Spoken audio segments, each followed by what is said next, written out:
Bonjour à tous, on se retrouve pour une nouvelle position de milieu de partie avec le trait pour les noirs. Les noirs qui ont certains avantages matériels avec beaucoup de pions, 7 pions contre 3 seulement chez les blancs, mais avec une qualité de retard, donc 2 tours pour les blancs et un cavalier contre tour et 2 fous. Alors on dit souvent que 2 fous ça peut valoir tour et cavalier, hein, parce que 2 fous c'est vraiment fort. Tour et cavalier ça fait 8 points, 2 fous ça fait 7 points, donc on n'est pas loin de l'égalité entre les 2 fous, les tours et le cavalier.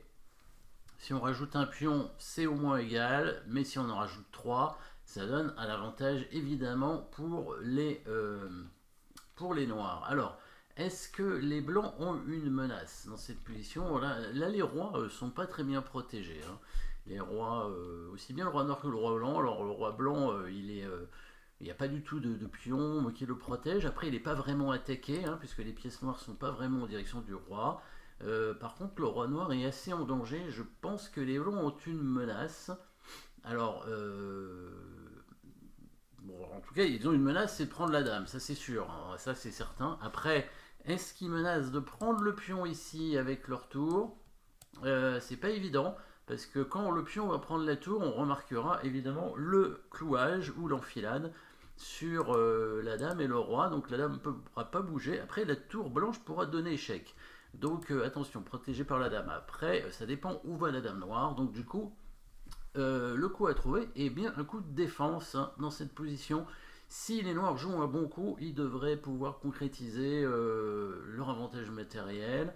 Donc le problème c'est que par exemple si on bouge la dame n'importe où ou si on met par exemple le fou devant pour éviter que la dame se fasse prendre, la tour va prendre le pion en G6 sur échec, on sera obligé de reprendre sinon des maths. Et là, la dame blanche ne peut pas bouger, mais la tour E7, donc l'autre tour, celle qui reste, va pouvoir faire échec en G7, étant donné que la dame aura bougé, ou là le fou se sera mis entre la dame et la tour. Du coup, le roi sera obligé d'aller en H8, et là, la tour blanche, enfin la tour noire, pardon, sera en prise. Alors, si la dame l'avait défendue en bougeant, la tour G7 pourrait bouger de nouveau et faire une attaque à la découverte, hein, en se mettant cette fois sur la case en F7 pour éviter que la tour noire puisse prendre la dame, bien sûr, et ensuite mater avec la dame en G7. Donc par exemple, sur le coup dame C8, hein, qui permet de bouger la dame et défendre la tour, les blancs matent comme ça. Échec. Échec à la découverte, et mat avec la dame qui n'est plus clouée, puisqu'on a mis la tour devant, bien entendu. Donc du coup, le coup de défense à trouver, alors là c'est plus compliqué, hein, ce n'est pas un coup forcé, c'est un coup de défense. Donc la dame est attaquée, donc il y a des chances qu'on la bouge. Bon, on pourrait peut-être essayer d'attaquer la dame adverse, mais c'est possible. Là, on peut prendre le pion ici avec le fou en D4 pour attaquer la dame. Est-ce que ça peut suffire pour, pour ne pas perdre de matériel? En fait, si, ça suffit pas, parce que les blancs, quand ils vont prendre la dame, vont attaquer le fou derrière, et donc les blancs vont prendre le fou, hein. Du coup, on n'aura plus qu'un seul fou. Alors, on aura pris un quatrième pion, mais on n'aura plus qu'un seul fou et 4 pions contre une tour et un cavalier, ce qui va faire un peu juste, hein, quand même, hein, parce que bon, une tour d'avance, la tour elle va attaquer les pions, et le fou tout seul il aura du mal à les défendre.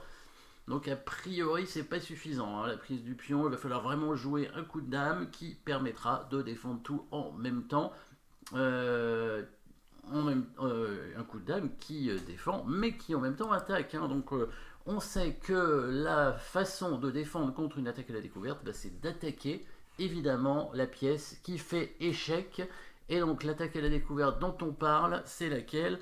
C'est l'attaque à la découverte de la tour blanche, hein, sur la dame. Enfin, la dame va faire échec grâce à la tour qui va se dégager. Donc quand dans cette position le roi vient en H8, évidemment là la dame blanche est attaquée, mais la tour se met devant pour éviter que la dame blanche soit prise. Donc il faudrait l'attaquer une deuxième fois, et c'est là où on trouve évidemment le bon premier coup qui est dame en D8. Et oui, et cette fois, si les blancs font la même chose avec tour prend G6, tour prend G6, tour G7, roi H8, il n'y a plus d'attaque à la découverte intéressante pour les blancs, étant donné que la dame blanche est attaquée 2 fois.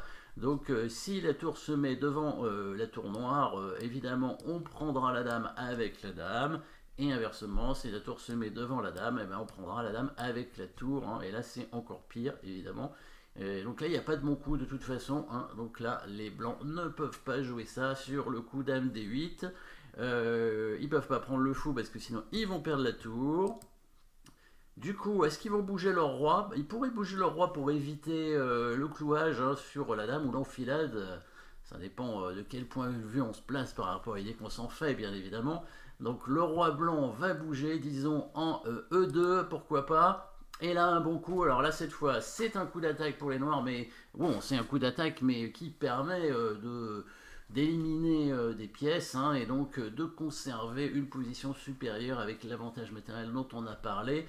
Évidemment, vous avez trouvé l'attaque double, enfin l'attraction avec suivi de l'attaque double avec la prise de la tour sur échec, coup forcé bien entendu, la dame qui prend et la tour qui se met voilà, en enfilade, attaquant la dame et donc le roi derrière. Hein, donc là, voilà, et donc dans la partie, il s'est passé ça et finalement, bah, les noirs ont fini par gagner avec 4 pions hein, et la paire de fous entre tour et cavalier. Je crois que les blancs ont même abandonné dans cette position. Hein. Il n'y a vraiment plus rien à faire. Les pions, bah, il y a 2 pions passés liés. Hein. Alors l'avantage de la paire de fous, évidemment, c'est qu'ils peuvent contrôler n'importe quelle case de l'échiquier, hein, case noire et blanche, et de loin en plus. Et les pions passés, bah, ils se soutiennent mutuellement puisqu'ils sont liés. Et puis si jamais ils en perdent un, eh ben, il y en a encore d'autres de l'autre côté. Hein. Donc là, les blancs ne peuvent rien faire. Est-ce qu'il y avait un autre coup que le coup de roi en E2 par hasard? Si on avait mis le roi de l'autre côté en G2, le problème c'est qu'on n'avait plus vraiment de menace, donc les noirs pouvaient tout simplement prendre le pion ici et du coup attaquer à la fois la dame et la tour, jouer le cavalier ne sert pas à grand chose, hein, le fou va faire la même chose, il va prendre ce pion attaquant la dame et l'autre tour derrière.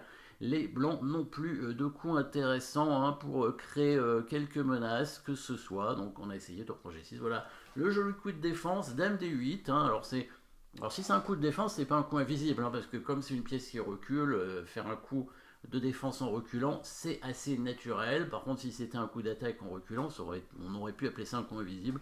Là, c'était un coup de défense. Voilà, merci d'avoir suivi cette position de grand maître de l'époque. Hein, Réti contre Bogolyubov avec les noirs. Donc début du XXe siècle, cette partie. Merci d'avoir suivi cette position et à très bientôt.